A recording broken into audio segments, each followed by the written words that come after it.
Isang mapagpalang araw sa inyo mga puso. Ako po si Clara at welcome sa Kilig at Luha. May mga kwentong nagsisimula sa tamis, sa kilig, sa mga pangakong walang hanggan. Pero paano kung ang kwento natin ngayon ay magsisimula sa isang pait, nagigising sa ating diwa? Sabi nila, ang pinakamasakit na katotohanan ay madalas nating maririnig mula sa mga taong akala natin ay ating kakampi.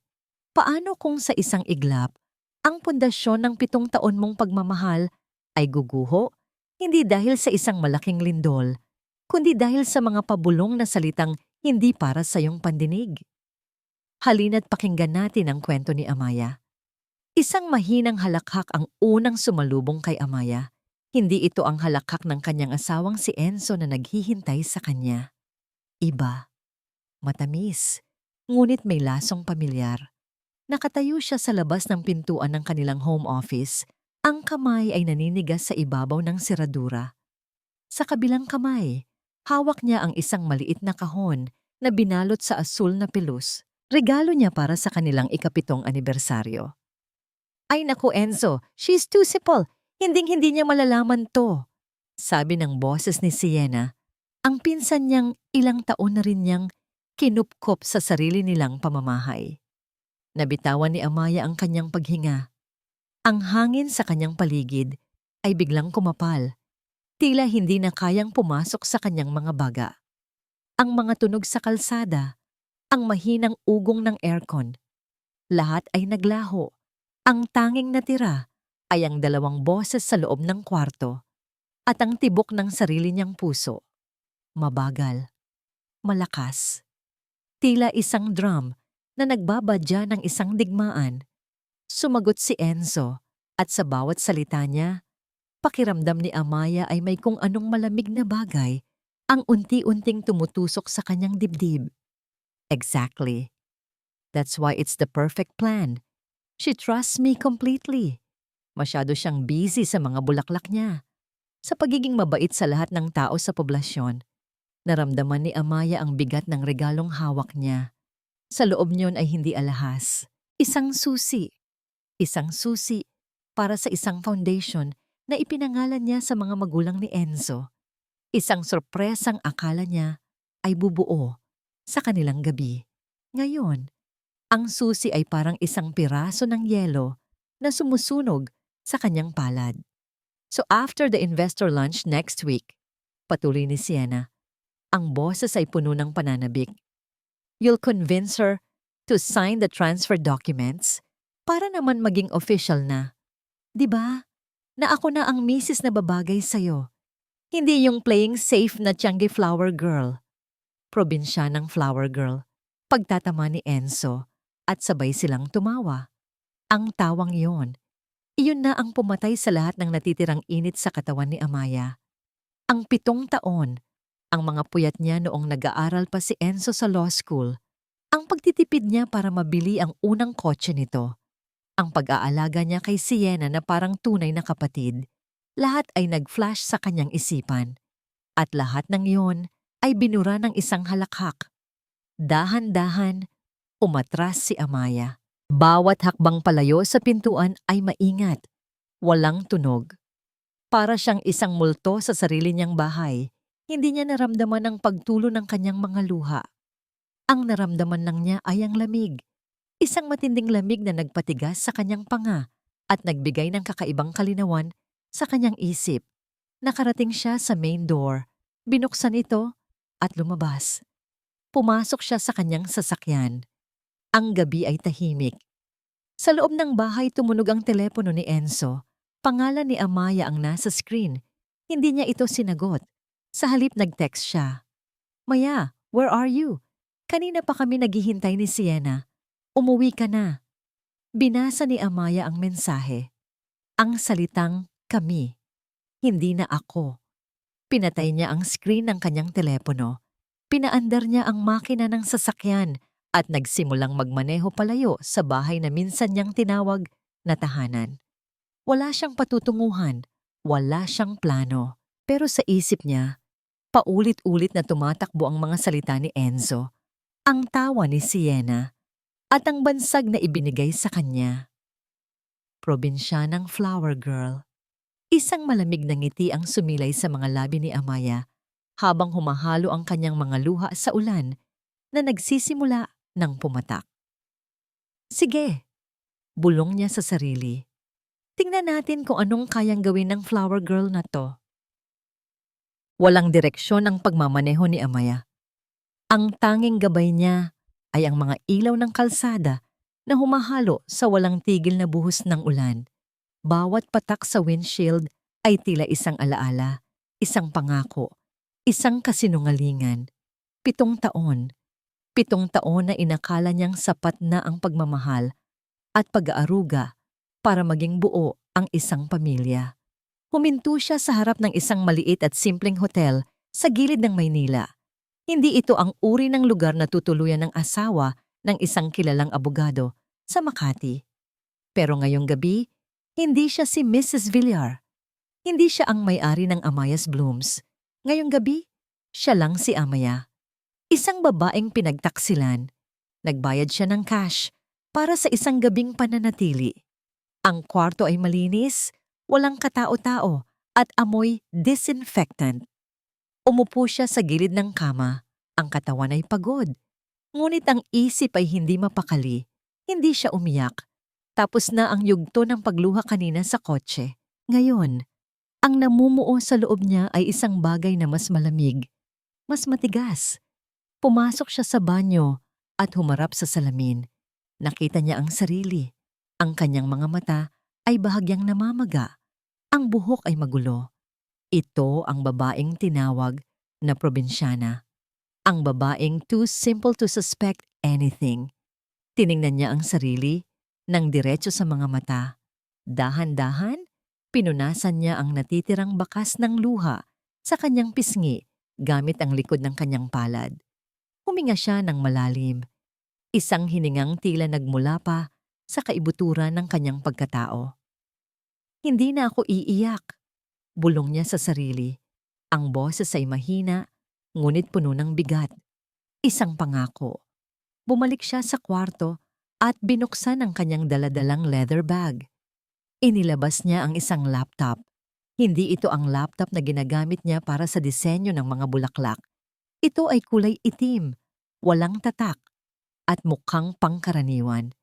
Pero nang buksan niya ito, ang lumabas sa screen ay hindi mga larawan ng rosas o come to cow, mga stock charts, mga logistics spreadsheet, mga secure na communication channels. Ito ang tunay niyang mundo. Ang mundong itinago niya sa likod ng amoy ng mga bulaklak at ng imahe ng isang simpleng asawa. Isang double click at isang pangalan lang ang kanyang tinawagan sa isang encrypted na linya. Nagring ito ng 2 beses bago may sumagot. "Good evening," sabi ng isang malalim at professional na boses. Hindi sumagot si Amaya. "Ma'am Chairman?" Pag-uulit ng boses, may bahid na ng pag-aalala. Doon lang nagsalita si Amaya. Ang boses ay kalmado at kontrolado, na para bang hindi galing sa isang babaeng kagagaling lang sa gitna ng isang bagyo. "Tomas," sabi niya, "I have a problem." "I'm listening, ma'am." "I need you to activate everything," diretsong sabi ni Amaya. "The holding companies at the offshore accounts, all of it." Natahimik sandali si Attorney Tomas Reyes sa kabilang linya. "Everything, ma'am? Even Project Nightingale?" Ang Project Nightingale, isang proyektong matagal na nilang inihahanda. Isang contingency plan para sa pinakamasamang sitwasyon. Hindi inakala ni Amaya na darating ang araw na gagamitin niya ito laban sa sarili niyang asawa. "Especially that one," sagot ni Amaya. Ang boses ay walang bahid ng pag-aalinlangan. "I want you to draft a proposal, an investment opportunity, something too good to be true for a rising law firm in Makati. I want you to send it to Enzo's firm tomorrow morning." "Understood, ma'am," sagot ni Thomas. "Consider it done." Pagkatapos ng tawag, sumandal si Amaya sa upuan. Pakiramdam niya ay nabunutan siya ng tinik, pero napalitan ito ng bigat ng bakal sa kanyang dibdib. Nagsimula na. Wala nang atrasan. Biglang umilaw ang screen ng kanyang telepono. Isang text message mula kay Enzo. Where are you? Umuwi ka na. We need to talk. Ang tono ng mensahe. Arogante. Nag-uutos. Na para bang siya pa ang may karapatang magalit. Isang mapait na ngiti ang gumuhit sa mga labi ni Amaya. Pinulot niya ang telepono at mabilis na nag-reply. Okay, papunta na ako. Ang daan pabalik sa bahay na dati niyang tinuring tahanan ay ang pinakamahabang biyahe sa buhay ni Amaya. Bawat kanto, bawat ilaw trapiko ay isang paalala ng 7 taon na inilaan niya sa isang kasinungalingan. Ngunit nang iparada niya ang kotse sa garahe at huminga ng malalim bago pumasok sa loob, ibang Amaya na ang humakbang patawid sa pintuan. Isinuot niya ang kanyang maskara. Naabutan niya sina Enzo at Sienna sa sala, halatang naghihintay. Ang mukha ni Sienna ay puno ng inip, habang si Enzo naman ay nakakunot ang noo, handa ng magalit. Saan ka galing? Bungad ni Enzo. Ang boses ay may diin. It's our anniversary, Maya, at hating gabi ka na umuwi. Ngumiti si Amaya. Isang nangiting pagod, puno ng pagsisisi. Isang perpektong pag-arte. Pasensya na, Enzo. Bigla kasing sumama ang pakiramdam ko. Nahilo ako. Kaya nagpahinga muna ako sa isang coffee shop. Ayoko namang sirain ang gabi niyo. Nakita ni Amaya ang mabilis na pagsulyap ni na Enzo at Sienna sa isa't isa. Isang sulyap ng tagumpay. Naniwala sila. Naniwala silang siya pa rin ang dating Maya. Mahina, simple, at laging inuuna ang iba. You should have called, sabi ni Enzo. Ang tono ay lumambot na, napalitan ng kunwaring pag-aalala. Nag-alala kami. Okay na ako, sagot ni Amaya. Inilapag ang kanyang bag. Pagod lang siguro. Aakyat na ako para magpahinga. Iniwan niya silang dalawa sa sala. Ang kanilang mga mata ay nakasunod sa kanya. Puno ng mga planong hindi nila alam ay nabasa na niya. Kinabukasan, maagang nagising si Amaya. Gaya ng dati, ipinaghanda niya ng kape si Enzo. Gaya ng dati, ngumiti siya. Pero sa likod ng mga matang yon, isang makina na ang gumagana. Sa tiyempo ng pag-alis ni Enzo papuntang opisina, nagpaalam ito. May kailangan pala tayong pag-usapan mamaya pag-uwi ko. About our assets for tax purposes. Tumangulang si Amaya. Sige hon, ingat ka. Nang makaalis si Enzo, dumiretso si Amaya sa kanyang flower shop, ang Amaya's Blooms. Ang amoy ng eucalyptus at sariwang lupa ay dati nagbibigay sa kanya ng kapayapaan. Ngayon, nagsisilbi itong isang perpektong takip. Naabutan niya roon ang matandang si Tita Mercy, ang kanang kamay niya sa shop, at ang taong mas nakakakilala sa kanya kaysa kahit sino. O Hija, anong nangyari sa mga mata mo? Sa lubong nito, tinutukoy ang bahagyang pamumugto. Umiyak ka ba? Hindi na napigilan ni Amaya. Sa harap ni Tita Mercy, bahagya siyang bumigay. Hindi niya ikinuwento ang lahat, pero sapat na para maintindihan ng matanda. May problema kami ni Enzo, tita. Hinawakan ni Tita Mercy ang kanyang kamay. Alam ko, matagal ko nang nararamdaman. Lalo na mula nang tumira dito, yang si Sienna. Isang mahigpit na pagpisil. Huwag kang mag-alala, anak. Nandito lang ako. Anong kailangan mong gawin ko? Doon naramdaman ni Amaya na hindi siya nag-iisa sa laban na ito. Sa ngayon, tita, kailangan ko lang ng mga mata at tainga. Maging normal lang po tayo. Sa Makati, sa isang malamig at naglalakihang opisina, natanggap ng law firm ni Enzo ang isang email. Galing ito sa Nightingale Strategic Holdings, isang investment firm na nakabase sa Singapore.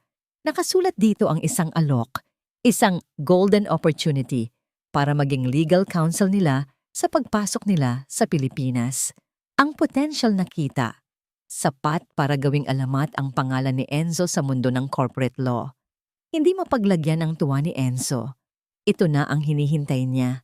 Ito na ang magpapatunay na mas magaling siya, na nararapat siya sa isang buhay na mas enggrande.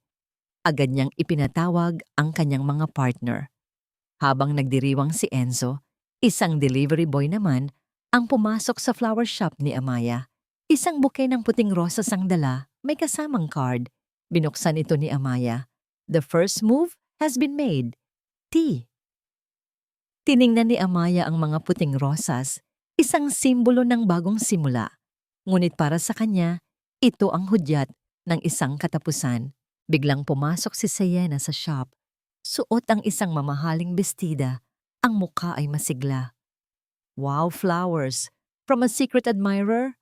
Tanong nito, may halong pang-aasar. Hindi siya pinansin ni Amaya. Lumapit si Sienna sa mesa ni Tita Mercy. Tita, from now on, I want a daily report of the shop's earnings. I need to make sure everything is practical. Baka may nalulugi na pala tayo dito. Nagkatinginan si Amaya at Tita Mercy. Nagsimula na ang pag-aasta nitong Reyna. Habang abala si Sienna sa pag-inspeksyon ng mga bulaklak na parabang pag-aari niya ang mga ito, aksidenteng natabig ni Tita Mercy ang isang balde ng tubig na may pinagbabara ng mga tangkay.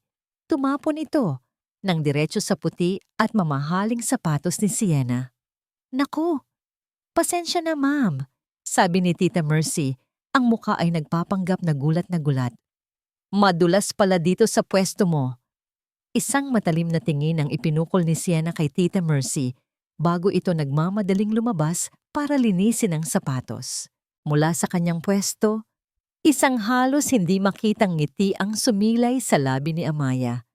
Nagsimula na nga ang laro. Dumating si Enzo sa bahay ng gabing iyon na may ngiti sa labi. Isang nangiting hindi pa nakikita ni Amaya sa loob ng maraming taon. Ito ang ngiti ng isang taong nasakop ang mundo. Hon, you won't believe what happened today, sabi niya habang hinuhubad ang kanyang coat. Isang kilos na puno ng kumpiyansa. Inilatag niya sa mesa ang isang folder. The deal of a lifetime. Dumating sa atin, sa akin. Umupo si Amaya sa tapat niya. Ang mukha ay nagpapakita ng tamang timpla ng pagtataka at suporta. Talaga? Ano yon? Ikinuwento ni Enzo ang tungkol sa Nightingale Strategic Holdings. Pinalaki ang bawat detalye. Ipininta ang sarili bilang isang henyo sa batas na napili mula sa daan-daan. Si Sienna, na nakaupo sa sofa, ay nakangiti na parang siya ang nanalo sa isang beauty pageant. They want us to handle their entry into the Philippines. Pagtatapos ni Enzo. This is big, Maya. Really big. Pero, at dito siya huminto, ang kanyang tono ay naging mas seryoso. They require flexibility. Mabilis ang galaw. There are things I need to decide on quickly without going through the usual bureaucracy. Dito na niya inilabas ang isang dokumento. Special Power of Attorney. I need you to sign this, sabi niya. Itinutulak ang papel palapit kay Amaya. This will give me the authority to manage some of our joint assets para sa mga paunang gastusin ng proyekto, para hindi na kita naaabala. It's for our future, Hon. Ang mga salitang iyon, para sa kinabukasan natin. Ang parehong mga salita na ginamit niya noong binili nila ang bahay na ito, ang parehong mga salita na narinig niya sa kanilang kasal. Ngayon, ang mga salita ay wala ng lasa, kundi lason. Tiningnan ni Amaya ang dokumento. Sa unang tingin, mukha itong standard. Pero alam niya, base sa usapan nila ni Tomas kaninang umaga, na may mga nakatagong clause dito na maaring gamitin laban sa kanya. Ngunit ang ibinigay sa kanya ni Tomas ay hindi babala, kundi instruksyon. Of course, Enzo, sabi ni Amaya. Ang boses ay malambing. Kung para sa kinabukasan natin, bakit hindi?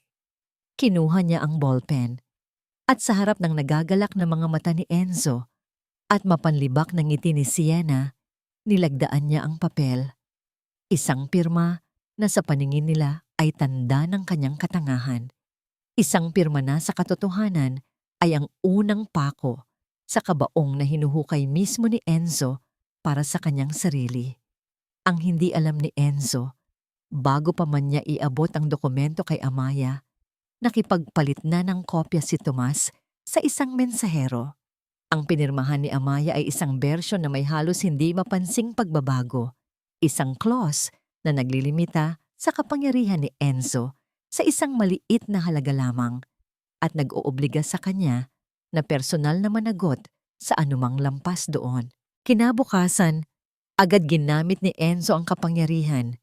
Kumuha siya ng isang maliit na pautang mula sa kanilang joint account para magpakitang gilas sa mga bagong kliyente. Inarkila ang isang mamahaling conference room at sinimulan ang pagbuo ng isang maliit na team para sa Nightingale Project. Kasabay nito, ang presensya ni Sienna sa flower shop ay naging mas madalas at mas mapang-abuso. Inutusan niya ang mga staff na parang mga personal na katulong. Ipinilit niyang magkaroon ng sarili niyang lamesa sa maliit na opisina ni Amya. Para matulungan kitang i-manage ang finances, sabi niya. Pero ang tunay na layunin ay para bantayan si Amya. Isang hapon, habang si Sienna ay abala sa pag-compute ng mga sales sa kanyang laptop, lumapit kay Amaya ang isa sa mga matatandang nagtitinda ng sampagita sa labas ng simbahan. "Maya Hija," sabi ng matanda, humihingi ng tulong. "Ang asawa ko, isinugod sa ospital. Wala kaming pambayad."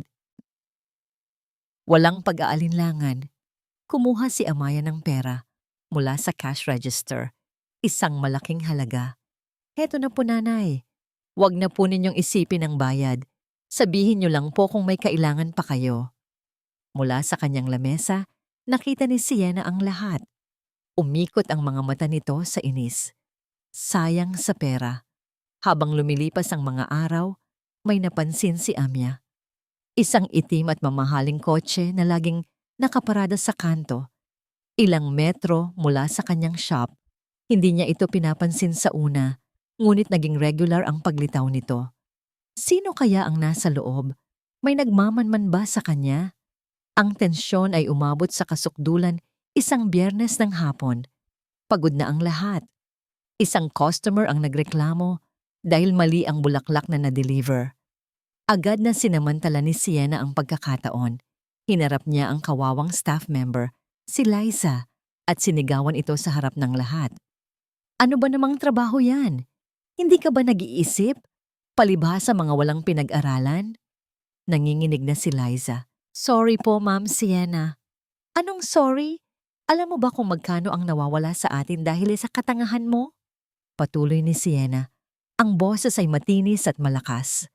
"Magpasalamat kayo at nandito ako para ayusin ang mga palpak ninyo. Kung hindi, baka matagal nang nagsara ang bulok na shop na to." Ang mga salitang iyon, bulok na shop. Narinig ni Amaya ang bawat salita mula sa loob ng kanyang opisina. Dahan-dahan siyang tumayo. Ang kaninang pagtitimpi ay napalitan ng isang malamig na apoy. Binuksan niya ang pinto, ang kanyang mukha ay kalmado, ngunit ang kanyang mga mata ay nagbabaga. Nagulat si Sienna nang makita siya. Ang buong shop ay natahimik, naghihintay kung ano ang mangyayari. Ang taunang fiesta ng kanilang barangay sa poblasyon ay palaging isang masayang kaganapan. Ang mga kalsada ay puno ng makukulay na banderitas.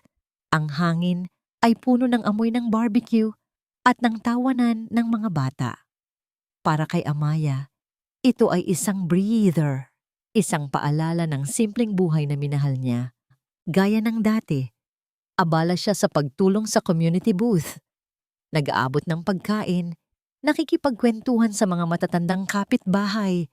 Bawat bati sa kanya ay puno ng pagmamahal. "Maya, ang ganda mo pa rin." "Hija, kamusta na ang iyong mga bulaklak?" Dito, siya ay hindi probinsyana. Siya ay si Amaya, ang kanilang kapitbahay, ang kanilang kaibigan. At sa gitna ng lahat ng ito, dumating sina Enzo at Sienna. Para silang mga aktor na napunta sa maling pelikula. Si Enzo ay naka-designer polo shirt na halatang hindi bagay sa pawis at usok ng fiesta. Si Sienna naman ay naka-cocktail dress at high heels na hirap maglakad sa hindi pantay na kalsada. Ang kanilang pagdating ay nagdulot ng saglit na katahimikan bago nagpatuloy ang lahat sa kanilang ginagawa. Enzo, Sienna, hali kayo. Tikman ninyo itong biko. Alok ng isang ale. Pilit nang ngumiti si Enzo habang si Sienna ay bahagyang umirap na para bang diring-diri sa ideya. Oh, thank you, tita. But we're on a diet. So much carbs, sabi ni Sienna. Ang boses ay matinis at pilit. Nakita ni Amaya ang pagkainis sa mukha ni Enzo. Gusto nitong maging parte ng mataas na lipunan, pero gusto rin nitong mapanatili ang imahe ng isang taong galing sa masa. Ang pag-arte ni Sienna ay sumisira sa kanyang plano. Habang naglalakad sila, sinubukan ni Enzo na ibida ang sarili. Kapitan, sabi niya sa barangay captain, malapit na kaming mag-close ng isang malaking deal. Isang international company. It will bring jobs here, you know? Ngunit ang kapitan ay mas interesado sa iba. Naku, mabuti yan, Attorney Villar. Pero alam mo ba, si Mrs. mo nag-donate na naman ng pondo para sa basketball court ng mga bata. Ang papuri ay laging bumabalik kay Amaya. At sa bawat pagkakataon, lalong lumalalim ang kunot sa noo ni Enzo. Si Amaya naman, sa likod ng kanyang mga ngiti, ay isang espiya. Bawat kwentuhan ay isang pagkakataon para makakalap ng impormasyon. Nalaman niya mula sa isang may-ari ng karinderya na ipinagmayabang ni Enzo ang tungkol sa proyekto niya. Nangakong ililibre ang buong barangay kapag naging milyonaryo na siya. Sa isang sulok, isang matandang babae na laging binibigyan ni Amaya ng bulaklak ang humila sa kanyang braso. Hija, bulong ng matanda. Habang pasimpleng nakatingin kay Sienna, naabala sa pagkuha ng selfie. Anghel ka talaga. Pero yang kasama ng asawa mo, umiling ang matanda. Ang apo mo, mukhang demonyo. Isang nangiti lang ang isinukli ni Amaya, ngunit sa loob niya, nagpapasalamat siya. May mga nakakakita. Ang lamat sa pagitan ni Enzo at Sienna ay nagsimulang lumaki. Sa isang table, kung saan sila napilitang umupo, narinig ni Amaya ang kanilang pabulong na pagtatalo. Can you please stop acting like you're too good for this place? Inis na sabi ni Enzo. You're making us look bad. Me? I'm making us look bad? Ganti ni Sienna. Baka ikaw. You're the one who can't seem to escape this barrio. Palagi na lang asawa ni Amaya ang may-ari ng flower shop. Nakakahiya. Lower your voice, saway ni Enzo. Why? Are you ashamed of me? Akala ko ba I'm the perfect wife for you? Habang nag-aaway sila, nag-vibrate ang telepono ni Amaya. Isang mensahe mula kay Tomas. FYI ma'am, Miss Sienna applied for a high-limit credit card and a personal loan using your husband's name as a guarantor. Both were rejected due to insufficient documents on her end. She seems desperate for cash. Biglang nagkaroon ng saysay ang lahat. Ang pagmamadali ni Sienna, ang panggigipit niya sa shop, kailangan niya ng pera. Para saan? Maya-maya, pagkatapos ng kanilang pagtatalo, lumapit si Enzo kay Amaya na nag-iisa sa tabi ng ice cream cart. Amoy alak na ito. Ang kanyang mga mata ay malungkot. Maya, sabi niya, ang boses ay mas mahina. Mas totoo? Sometimes I miss the simple life. Tinitigan siya ni Amaya. Ang kanyang mukha ay isang blankong canvas. Hindi siya nagsalita. Pinag-aaralan niya ang bawat linya sa mukha ni Enzo, bawat kislap sa kanyang mga mata. Ito ba ay isang sandali ng katotohanan? O isa lamang itong mas sopistikadong uri ng manipulasyon? Hindi niya alam. Pero isa lang ang sigurado siya. Huli na ang lahat para sa pagsisisi. Ang simple life na binanggit ni Enzo sa fiesta ay kasing bilis na naglaho ng kanyang hangover kinabukasan. Ang pumalit dito ay ang mas matinding uhaw para sa kapangyarihan at pera na lalong pinasidhi ng mga bulong at panguudyok ni Sienna.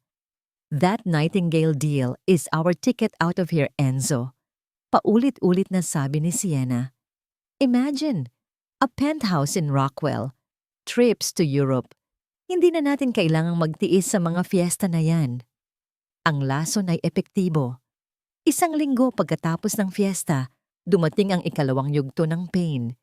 Isang imbitasyon para sa isang emergency meeting ang ipinadala ng Nightingale Strategic Holdings sa opisina ni Enzo.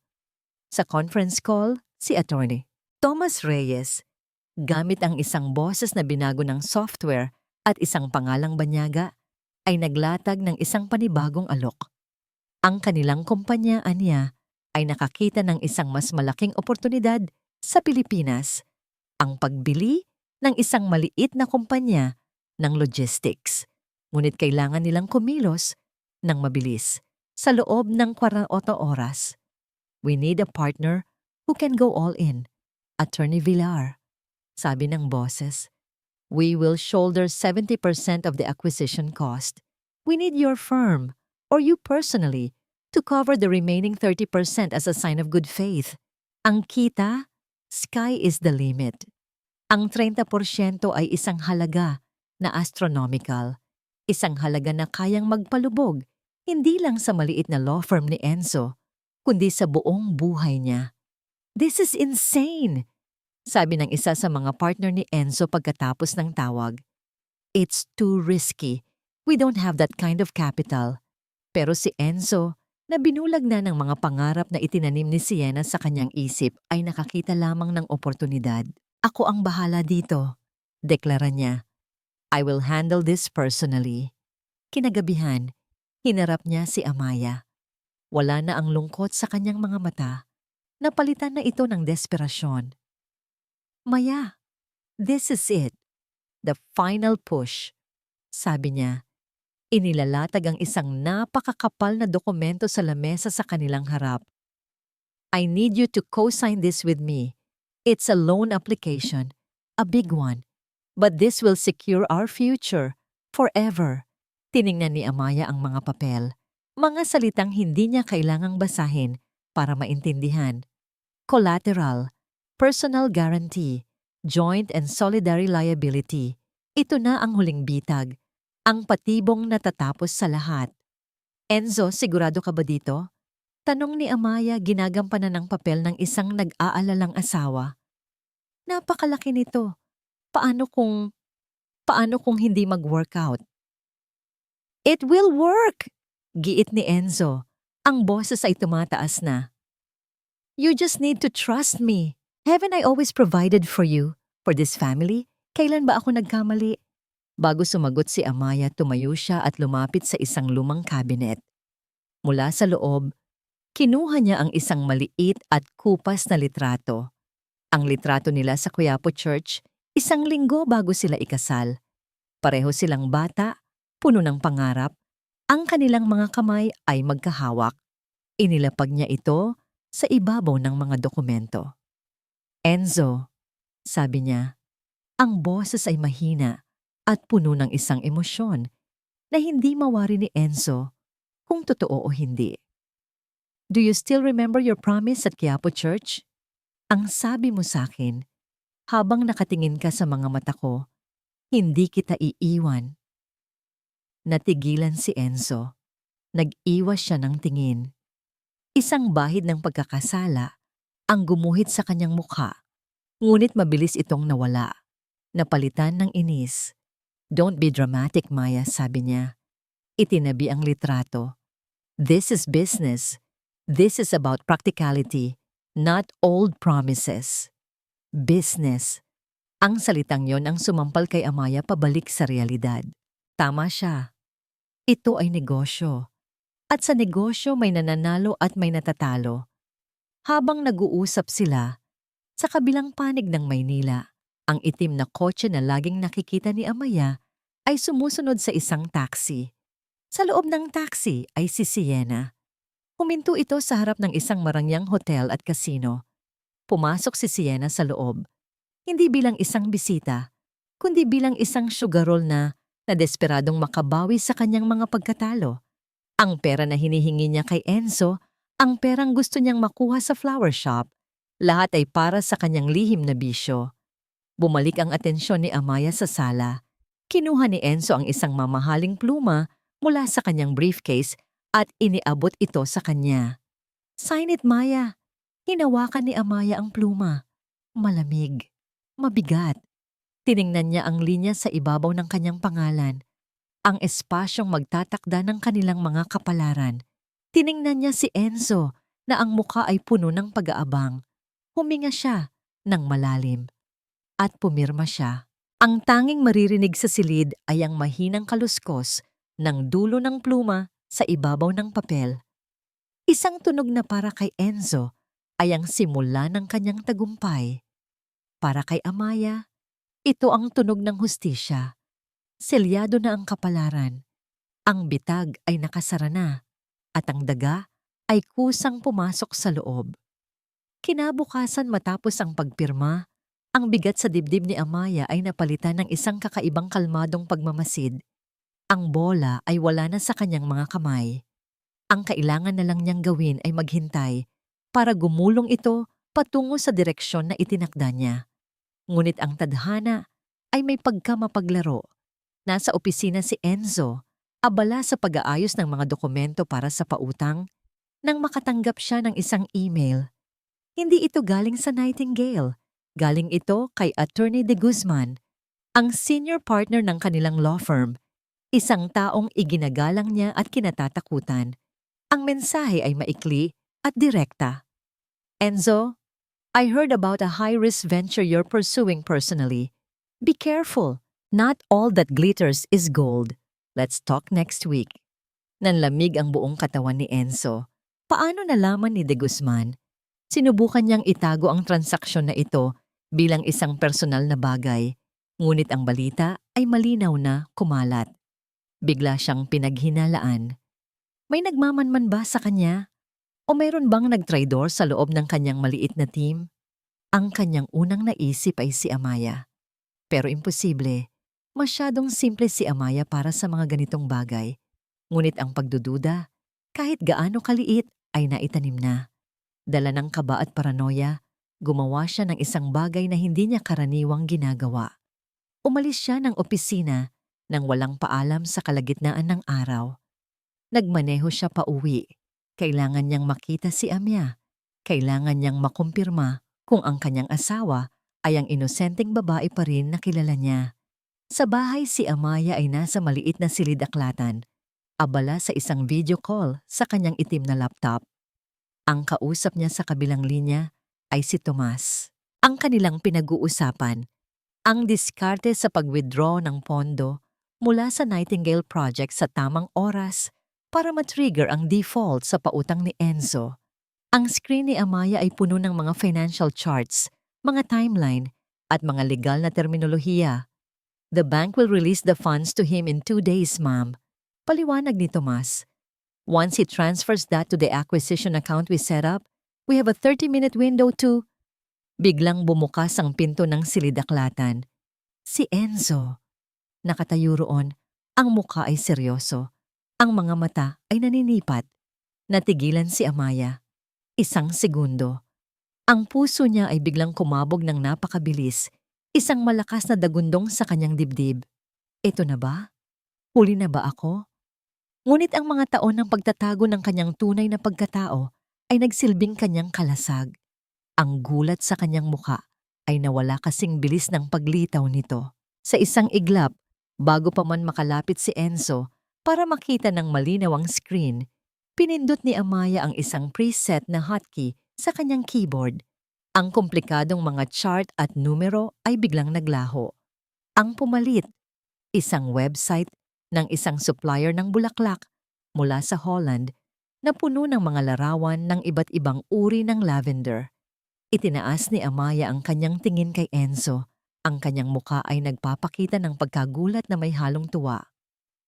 "Oh, thank God you're here," sabi niya. Ang boses ay puno ng sigla. "Kanina pa ako nahihirapan dito. Tulungan mo naman akong pumili. This new supplier is so technical. Puro charts and graphs ang pinapakita para lang sa mga bulaklak. Nakakaloka." Lumapit si Enzo. Ang pagdududa ay malinaw pa rin sa kanyang mukha. Sumilip siya sa screen. Mga bulaklak nga. lavender. Tumingin siya kay Amaya na ngayon ay nakanguso na parang isang batang nagpapatulong sa kanyang homework. Ang tensyon sa mga balikat ni Enzo ay unti-unting nawala. Napabuntong hininga siya. Ano ba itong iniisip ko?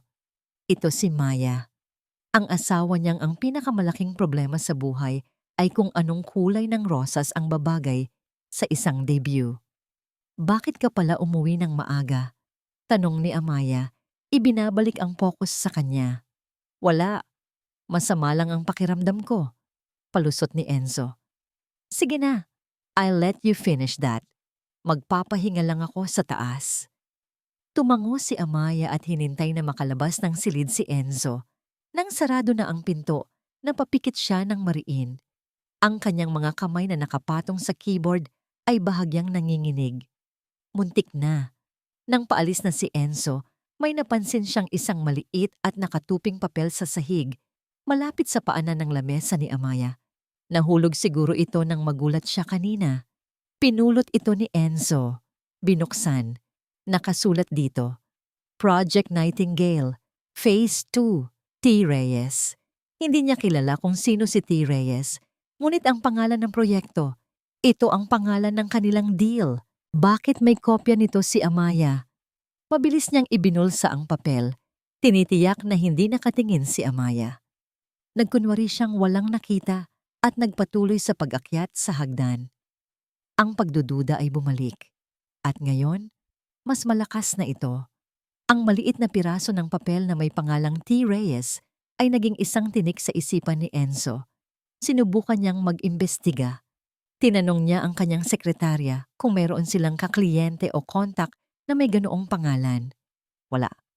Tinawagan niya ang contact person niya sa Nightingale, ngunit laging voicemail ang sumasagot.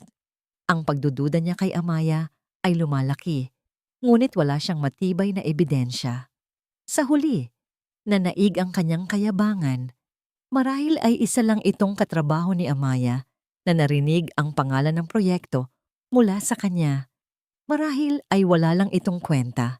Pinili niyang maniwala sa kung ano ang mas madali, sa kung ano ang mas magpapalakas sa kanyang ego, na si Amaya ay walang kakayahang mag-isip ng kahit anong komplikado. Itinuon niya ang lahat ng kanyang enerhiya sa nalalapit na Makati Business Gala. Ito ang magiging gabi ng kanyang koronasyon. Dito, opisyal na iaanunsyo ang partnership ng kanyang law firm at ng Nightingale Strategic Holdings. Siya ang magiging bida. Ang mga sumunod na araw ay naging isang palabas ng karangyaan at paghahanda. Si Sienna ang pinakaabala sa lahat. Araw-araw siyang nasa mall. Bumibili ng mga bagong damit, sapatos, at alahas, gamit ang supplementary credit card na ibinigay ni Enzo. Ipinagkakalat niya sa lahat ng kaibigan niya na siya na ang bagong reyna ng Makati. You should see the gown I bought, Maya, sabi ni Sienna isang hapunan, habang si Amaya ay tahimik na kumakain. It's a Radjo Laurel, simple lang pero elegant, bagay sa magiging asawa ng isang top lawyer. Hindi umimik si Amaya. Habang papalapit ang gabi ng gala, naging mas agresibo si Enzo. Kailangan na niyang linisin ang kanyang buhay bago magsimula ang bago niyang kabanata. Isang gabi, inabutan niya si Amaya ng isang sobre. Maya, let's be practical, sabi niya. Iniiwasan ang kanyang mga mata. We're not on the same level anymore. My life, it's heading in a different direction. I think it's time we go our separate ways. Sa loob ng sobre ay mga papeles ng diborsyo at isang settlement offer na katawa-tawa sa liit. Halos lahat ng pinaghirapan nila na sa katotohanan ay pinaghirapan ni Amaya ay mapupunta sa kanya. Ang tanging iiwan sa kanya ay ang bulok na shop. This is for the best, dagdag ni Enzo. You can go back to the province, live a quiet life. Iyon naman ang gusto mo, di ba? Kinuha ni Amaya ang sobre. Hindi niya ito binuksan. Tinitigan lang niya si Enzo, isang mahabang titig na tila tumatagos sa kaluluwa nito. Pagkatapos ay tumango siya. Pag-iisipan ko. Ang kanyang kalmadong reaksyon ay lalong nagpakumbinsi kay Enzo na tama siya. Mahina si Amya. Madali siyang susuko. Sa kanyang flower shop, habang papalapit ang araw ng paghuhukom, may dumating na isang malaking kahon para kay Amaya. Maingat niya itong binuksan. Sa loob, nakalatag ang isang napakagandang evening gown. Kulay itong hating gabi. Simple ang hiwa ngunit gawa sa isang telang kumikinang na parang mga bituin. Isang disenyo na sumisigaw ng kapangyarihan at misteryo. Anak, para saan yan? Tanong ni Tita Mercy na namangha sa ganda ng damit. Ngumiti si Amya, isang namngiting puno ng lihim at pangako. Para sa isang grand entrance, tita. Gabi bago ang gala. Handa na ang lahat. Ang entablado ay nakaset na. Naghahanda ng matulog si Amaya nang kumatok si Sienna sa kanyang kwarto. Pumasok ito nang hindi naghihintay ng sagot. Sa kamay nito, may hawak na isang tseke. Maya, sabi ni Sienna, ang boses ay puno ng huwad na awa. I know this is hard for you. Kaya, iniabot niya ang tseke. Consider this a thank you gift for everything. Sa pagpapatira mo sa akin, sa lahat. Para makapagsimula ka ulit. Tiningnan ni Amaya ang tseke. Nakapangalan sa kanya. Ang halaga. Sapat lang para sa isang taong upa sa isang maliit na apartment. Sa probinsya perhaps. Dagdag ni Sienna, isang maliit at mapanuyang nangiti ang gumuhit sa kanyang mga labi. Kinuha ni Amaya ang tseke mula sa kamay ni Sienna. Hindi siya nagsalita. Ang kanyang katahimikan ay mas nakakabingi kaysa sa anumang sigaw. Hinawakan niya ang tseke, ang kanyang mga daliri ay marahang dumadampi sa pangalan niya na nakasulat doon. Good night, Maya, sabi ni Sienna at tumalikod na, kontento sa kanyang sarili. Naramdaman niyang naisagawa na niya ang huling pagyurak sa dignidad ni Amaya. Nang magsara ang pinto, tinitigan ni Amaya ang piraso ng papel sa kanyang kamay. Ang insulto, ang huling patak na nagpaapaw sa baso. Maingat niyang itinupi ang tseke at inilagay sa loob ng kanyang pitaka. Gagamitin niya ito, pero hindi sa paraang inaakala ni Sienna. Bukas ng gabi, magsasara na ang telon. Ang ballroom ng The Peninsula Manila ay nagliliwanag. Ang mga naglalakihang chandelier ay parang isang kumpol ng mga bituin sa kalangitan. Ang hangin ay puno ng amoy ng mamahaling pabango at ng mahihinang usapan ng mga taong pinakamayaman at pinakamakapangyarihan sa Pilipinas. Ito ang gabi ng Makati Business Gala. Sa gitna ng lahat, para silang hari at reyna, si Enzo Villar. Sa kanyang pinasadyang taksido ay hindi maitago ang nangiti ng tagumpay. Bawat tapik sa balikat, bawat pagbati mula sa mga kapwa-abogado at negosyante ay musika sa kanyang pandinig. Sa kanyang tabi, si Sienna, sa kanyang radyo laurel gown, ay kumikinang. Bawat ngiti niya ay kalkulado. Bawat tawa ay parang isang himig na nagsasabing, ako ang nagwagi. Sila ang power couple ng gabi, ang hinaharap. Attorney Villar, congratulations in advance, bati ng isang CEO. I heard Nightingale is a game changer. We're just getting started, sagot ni Enzo, may kasamang isang aroganteng kindat. Sa isang sulok na hindi gaanong napapansin, nakatayo si Attorney Tomas Reyes. Simple lang ang suot niyang suit at hawak niya ang isang baso ng tubig. Walang lumalapit sa kanya. Walang nakakakilala sa kanya. Isa lang siyang anino sa isang silid na puno ng mga nagliliwanag na bituin. Ngunit ang kanyang mga mata ay matalas. Inoobserbahan ang bawat galaw, bawat ngiti, bawat kasinungalingan sa entablado. Nagsimula na ang programa. Umakyat sa stage ang isang sikat na host. Good evening, ladies and gentlemen.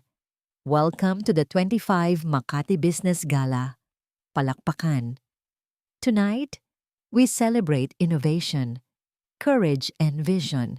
And speaking of vision, patuloy ng host, we have a man with us tonight who embodies all of these qualities.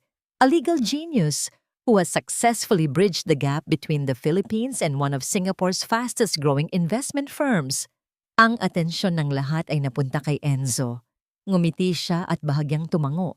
Tinatanggap ang papuri. Hinawakan niya ang kamay ni Sienna na ngayon ay tila lumulutang na sa alapaap. Habang nagsasalita ang host, lumingalinga si Enzo. Hinahanap niya si Amaya. Inaasahan niyang makikita niya ito sa isang sulok, nakatingin sa kanya ng may inggit at pagsisisi. Ngunit wala siya. Mas mabuti na rin, isip ni Enzo. She doesn't belong here anyway. Sa kanyang kinatatayuan, nakita ni Tomas ang paglinga ni Enzo. Isang halos hindi mahahalata, ngunit puno ng kahulugang ng ngiti ang sumililay sa kanyang mga labi. Ladies and gentlemen, sabi ng host, it is my distinct honor to present to you the man of the hour, the lead counsel for Nightingale Strategic Holdings Philippine Expansion, Attorney Enzo Villar. Muling umugong ang palakpakan, mas malakas, mas masigla. Tumayo si Enzo. Inayos niya ang kanyang bowtie, hinalikan niya si Sienna sa pisngi, at nagsimula siyang maglakad patungo sa entablado. Bawat hakbang ay puno ng kayabangan. Nang nasa entablado na siya, nagsalita siya sa mikropono. Pinasalamatan niya ang lahat. Pinasalamatan niya ang kanyang mga partner. At pagkatapos, tumingin siya nang diretso kay Sienna. Ang kanyang mga mata ay nangungusap. They say that behind every successful man is a woman. Sabi ni Enzo, ang boses ay puno ng emosyon. And I am incredibly lucky to have found a truly supportive woman. Naghiyawan ang mga tao, lalo na ang mga kaibigan ni Sienna. Si Sienna naman ay nagpunas ng kunwaring luha. Ito na ang sandaling pinakahihintay niya. And now, sabi ng host, ang boses ay puno ng pananabik. Upang formal na ilunsad ang partnership na ito, let us all welcome the strategic partner and the main financier of this entire project, the visionary who made all of this possible. Ang lahat ng ilaw sa ballroom ay dumilim. Isang spotlight ang tumutok sa malaking pintuan sa likuran. Ang malakas na tunog ng tambol ay umalingaw-ngaw. Ladies and gentlemen, a round of applause for. Huminga ng malalim si Enzo, handa nang salubungin ang kanyang banyagang partner. Si Sienna ay nakatayo na, handa nang umakyat sa stage. Ang malaking pintuan ay dahan-dahang bumukas. Isang figura ang lumitaw mula sa dilim at pumasok sa liwanag ng spotlight. Hindi ito isang matandang lalaking Singaporean, isang babae. Nakatayo roon, sa kanyang damit na kulay hating gabi na kumikinang na parang mga bituin. Ang kanyang buhok ay nakaayos sa isang eleganteng paraan. Ang kanyang mukha ay kalmado, ngunit ang kanyang mga mata ay nagliliyab. Ang buong ballroom ay natahimik. Ang tungo, ang ngiti sa mukha ni Enzo ay nagyelo. Ang kunwaring luha ni Sienna ay natuyo dahil ang babaeng nakatayo sa pintuan ay si Amaya Villar.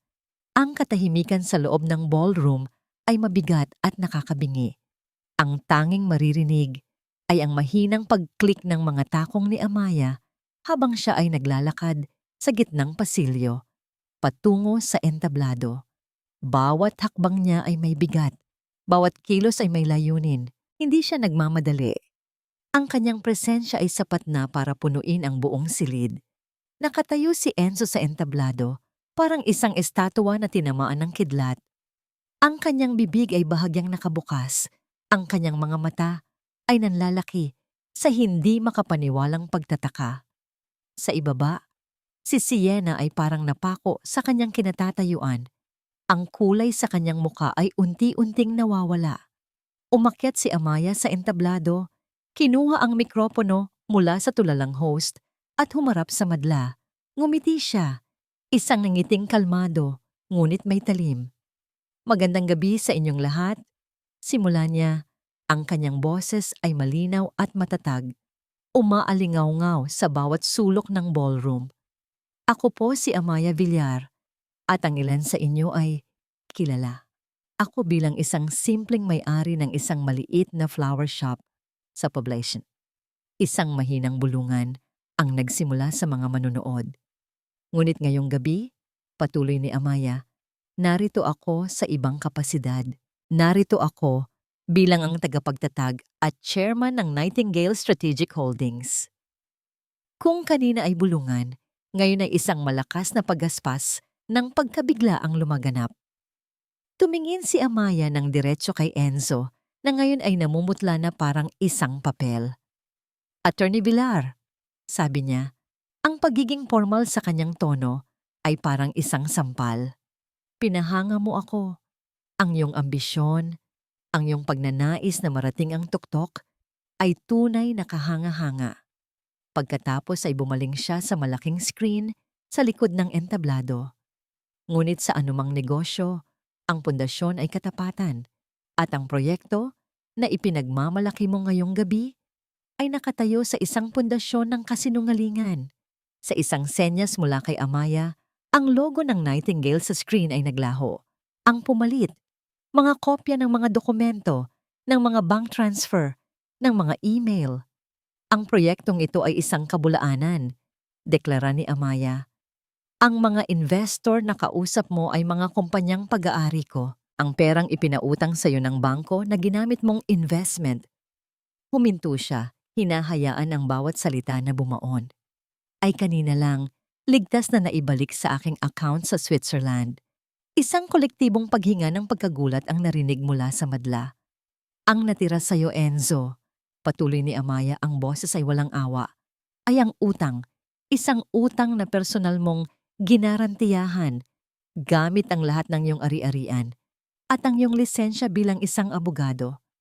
Ang mga dokumento sa screen ay nagpatuloy sa pag-flash.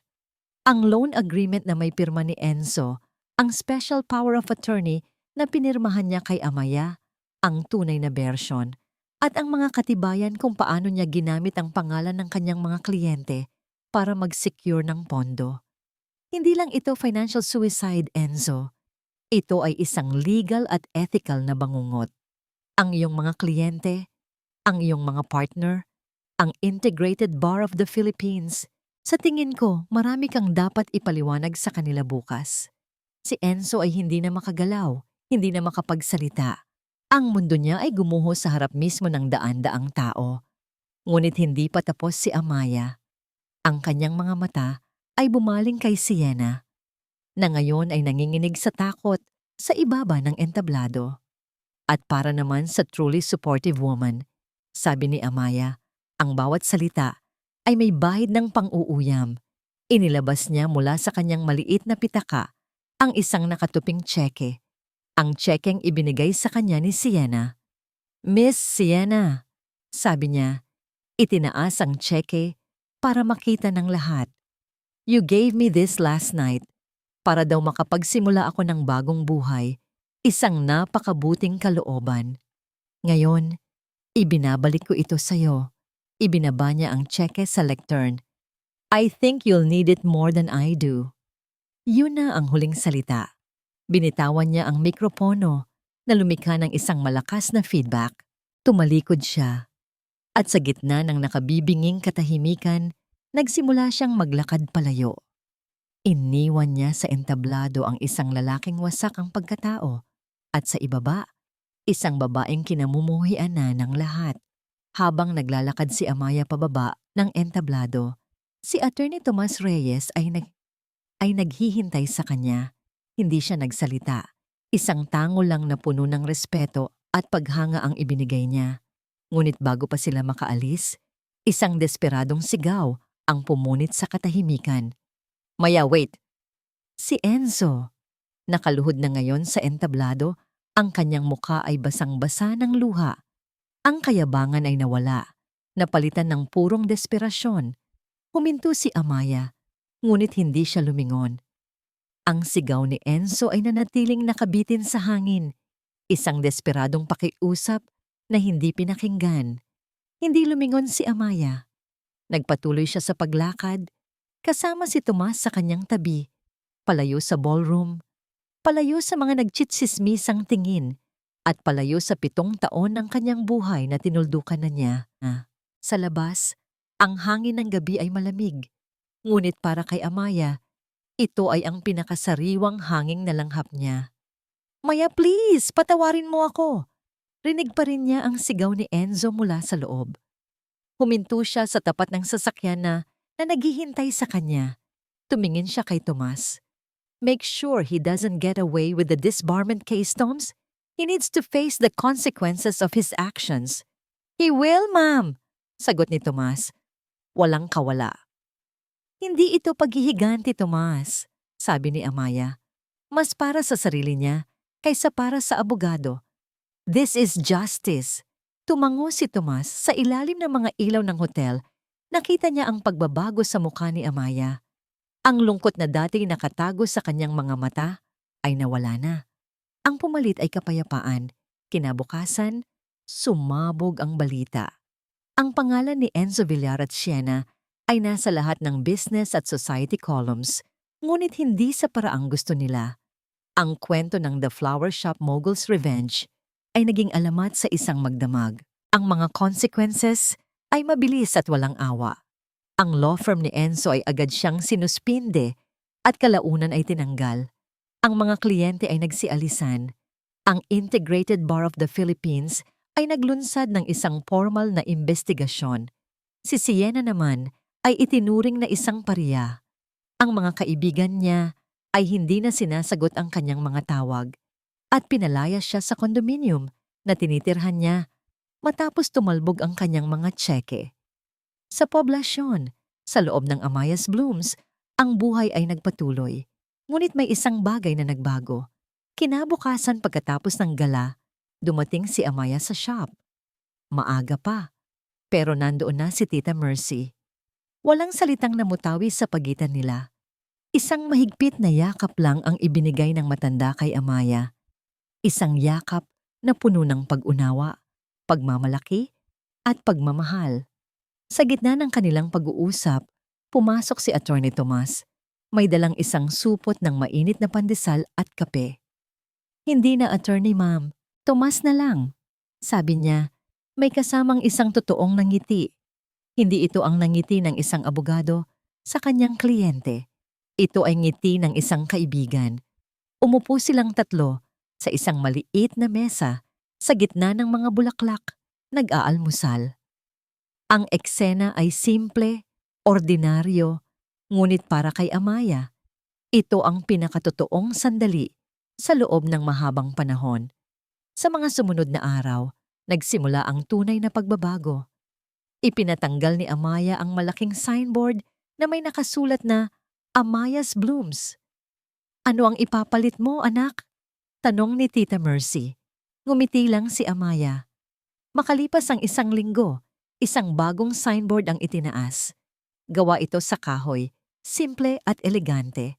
Nakasulat dito, The Villar Foundation, a space for new beginnings.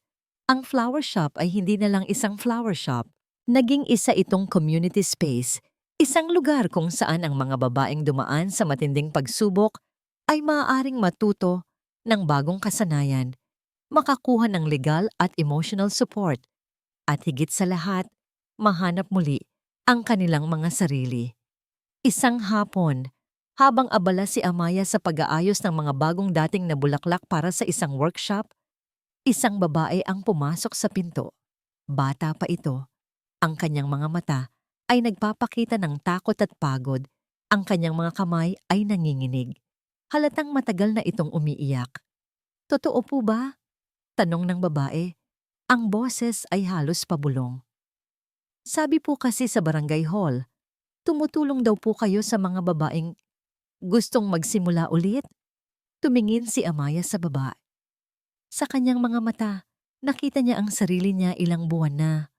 Ang nakalipas, sugatan, nawawala, ngunit hindi sumusuko. Iniwan ni Amaya ang kanyang ginagawa. Lumapit siya sa babae at ibinigay ang kanyang pinakamainit at pinakatotoong ngiti. Oo, totoo. Sabi niya, pumasok ka. Dito, lahat tayo ay nagsisimula ulit. 6 na buwan ang lumipas. Ang dating tahimik na flower shop ay isa ng masiglang hardin, hindi lang ng mga bulaklak, kundi ng mga pangarap. At pangalawang pagkakataon, ang Villar Foundation ay naging isang kanlungan. Sa umaga, ang lugar ay puno ng amoy ng kape at ng tunog ng mga makinang pantahi na ginagamit sa livelihood workshop. Sa hapon, nagiging isang silid-aralan ito para sa financial literacy. Sa gabi, nagiging isang ligtas na espasyo ito para sa mga support group sessions. Si Amaya Villar ang hardinera. Nakatayo siya sa gitna ng kanyang hardin isang hapon. Dinidiligan ng isang kumpol ng mga asul na come to cow, ang kanyang paborito. Wala na ang mamahaling damit panggabi, wala na ang maskara ng isang simpleng asawa.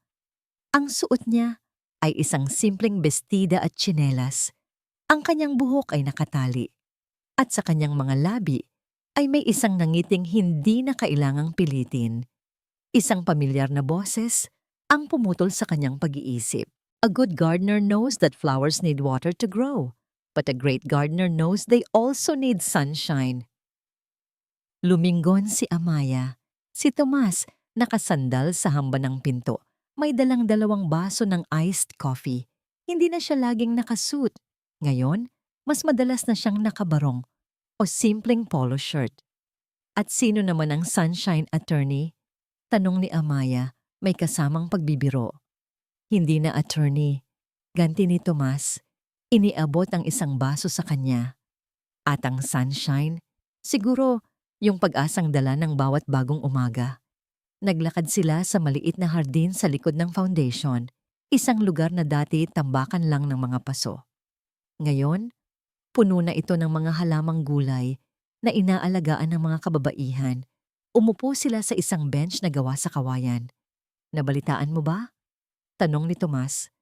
Ang alin? Si Enzo. Pumirma na siya sa isang plea bargain. Reduced sentence kapalit ng pag-testify niya laban sa mga dati niyang kliyente na sangkot sa money laundering. Tinanggalan na rin siya ng lisensya ng IBP.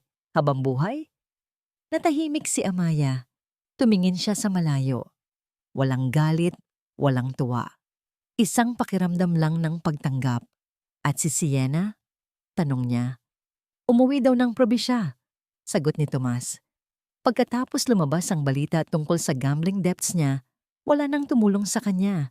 The last I heard, nagtatrabaho siya sa isang maliit na karinderya. Muli, katahimikan. Tinanong ni Tomas ang tanong na matagal nang nasa isip ng marami. Napatawad mo na ba sila? Huminga ng malalim si Amaya. Matagal na. Sabi niya na ikinagulat ni Tomas. Hindi para sa kanila, kundi para sa akin. Ang pagpapatawad ay hindi tungkol sa paglimot sa sakit. Ito ay tungkol sa pagpili na huwag nang hayaang ang sakit na yon ang magdikta sa buhay mo. Pinili kong diligan ang sarili kong hardin sa halip na mag-aksaya ng panahon sa mga damo.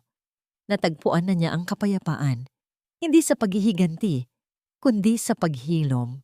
Hindi sa pagpapatunay na siya ay matatag, kundi sa pag-aalaga sa mga sugatan.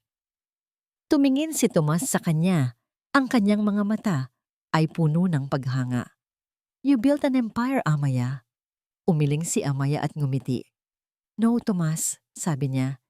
Itinuturo ang mga babaeng nagtatawanan habang nagaani ng mga talong. I just tended to my garden and it finally bloomed. Natahimik sila. Ninamnam ang kapayapaan ng dapit hapon at ang lamig ng kanilang kape. Ang katahimikan ay hindi awkward, kundi puno ng pag-unawa. Pagkaraan ng ilang sandali, bago pa man tuluyang lumubog ang araw, nagsalita si Tomas. So, tanong niya. Ang kanyang tono ay magaan ngunit ang kanyang mga mata ay seryoso. What's next for the queen of this garden? Tumingin si Amaya sa kanyang paligid, sa mga bulaklak, sa mga gulay, sa mga bagong kaibigan na naging pamilya. Tumingin siya sa pag-asang sumisibol sa bawat sulok ng lugar na itinayo niya mula sa abo ng kanyang nakaraan. Tumingin siya pabalik kay Tomas at sa kauna-unahang pagkakataon sa loob ng maraming taon, ang kanyang nanggiti ay hindi lang mapayapa. Ito ay masaya. We grow, sagot niya. At doon, Sa hardin ng mga bagong simula, nagtatapos ang kwento ni Amaya. Maraming, maraming salamat mga puso sa pagsama ninyo sa akin hanggang sa huling sandali ng paglalakbay na ito. Salamat sa inyong mga puso na nakinig, nakiramdam, at naging bahagi ng bawat pait at tagumpay. Aaminin ko po, habang isinusulat ko ang kwentong ito, ang pinakamabigat na bahagi ay ang unang kabanata, ang maramdaman ang sakit ng katotohanan mula sa mga labing minsan mong pinagkatiwalaan. Ang kwento ni Amaya ay isang katang-isip, ngunit ang kanyang sakit, ang kanyang pagbangon, ay hango sa libu-libong kwento ng mga tunay na babae na sa kabila ng pagkadapa ay piniling tumayo ng mas matatag.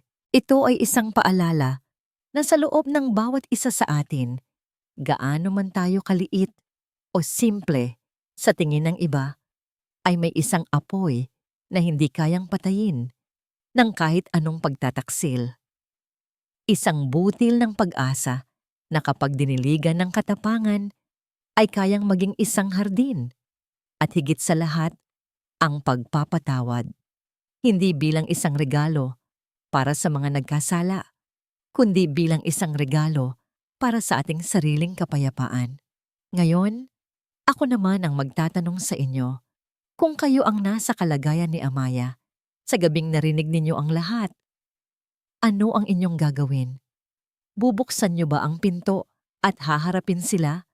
O gagawin niyo rin ba ang tahimik na pag-atras para ihanda ang inyong pagbangon? Nais kong marinig ang inyong mga saloobin. Huwag po kayong mag-atubiling mag-iwan ng komento sa ibaba. At kung ang kwentong ito ay sumalamin sa inyong puso, isang like at share po ay malaking bagay na para sa amin upang patuloy na makapaghatid ng mga kwentong pumupukaw sa diwa. Ang kwentong inyong napakinggan ay pinamagatang Ang Hardin ni Ama. Ito ay orihinal na likha ng kilig at luha. Nagpapasalamat ang inyong lingkod, Clara.